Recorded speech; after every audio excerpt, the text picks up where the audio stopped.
మీ అబ్బాయి కువైట్ వెళ్ళాడని కదా బాగా సంపాదిస్తున్నట్టున్నాడులే అని మా అమ్మ దగ్గర ఎవరో అన్నారండి మామ. సంపాదన వెనకాల కూడా చాలా కష్టం ఉంటుంది మామ. కువైట్ వచ్చే వాళ్ళకి దివానీ పని ఈ విధంగా ఉంటుంది మామ. దివానీ పని సాయంత్రం మట్లు కుర్చీల మీద ఇలా మక్కాదులు వేయాలి మామ. మక్కాదులు అంటే ఏం కాదు మామ, పరుపులు మామ.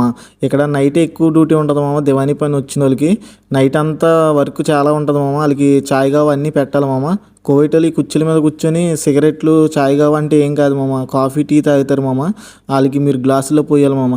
దీనికంటూ టైమింగ్ ఏమి ఉండదు మామ. 1 గంట 2 అవ్వచ్చు 3 అవ్వచ్చు మామ. నైట్ అంతా పని ఉంటుంది. మళ్ళీ పొద్దున్నే లేచి నీ పని నువ్వు చేసి క్లీన్ చేయాలి మామ. మొత్తం అన్ని క్లీన్ చేసి మళ్ళీ వాళ్ళు వచ్చేటప్పుడు మొత్తం అన్ని రెడీలో పెట్టాలి మామ.